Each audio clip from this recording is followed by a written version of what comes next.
जी बीच में तुम कहाँ से चला आए? अरे महाराज जैसे कोई लोग दरबार में ठोका लगा मैं हमारा हिते दे मन लगे बीच में पीछे छोड़ा गया। हेलो आइए दोस्तों, साथ ही साथ आपके सरकार का पुरस्कार देने वाले मानने वाले मुकेश बाबू, आइए आप मुकेश बाबू और भी चरण सरकार साहब कंपनी में 20 रुपए का मार भेजे तो पानी लाख मार करके जी जी महाराज आपका आदेश हो। आज का प्रभाव यही खास किया जाए। जय हिंद जय भारत। भगवान के बच्चे मैं जितना कहता हूँ दोस्तों शुक्रिया, आज दरबार यही बाहर खास किया जाए और कल का दरबार देखा जाए। जी जी चलिए चलिए इतने महान आहो सिया रामा सिया राम ऐसे बोले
हम लोग फुलवारी से फूल तोड़ के लाते हैं और सुंदर सा फूलों का माला बना के देवराज देवी को चढ़ाते हैं।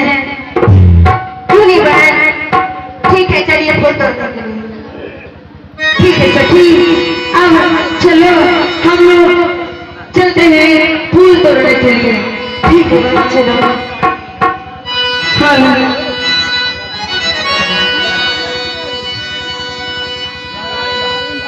सखी फूल लोड़े, सखी फूल लोड़े, चलो फुलवड़िया सीता के संग सैया। सखी फूल लोड़े, सखी फूल लोड़े, चलो फुलवड़िया सीता के संग सैया।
हम लोग मुनि तपोवन आ गए चलते चलते।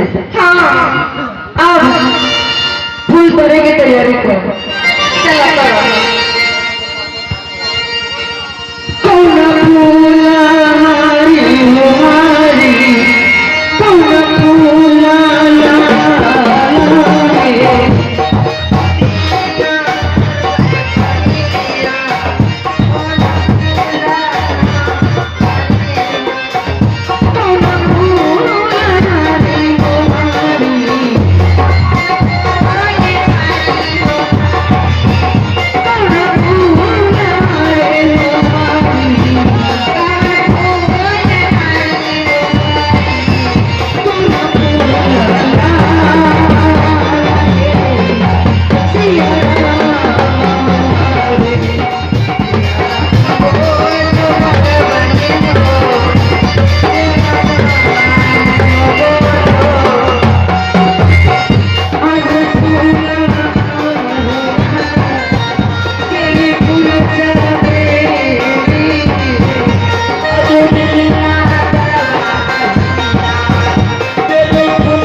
तुम्हारा कल्याण हो।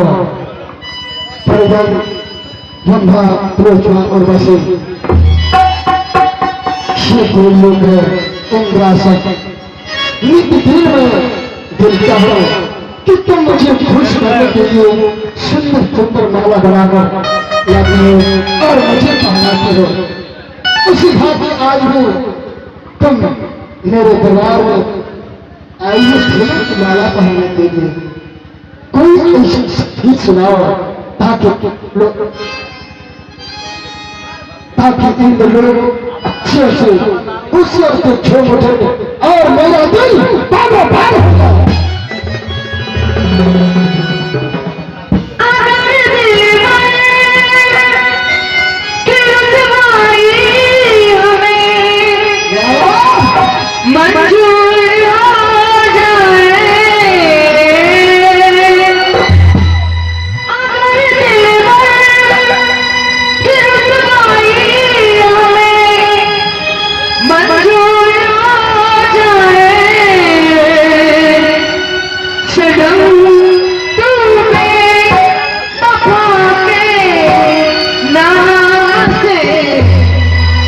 Who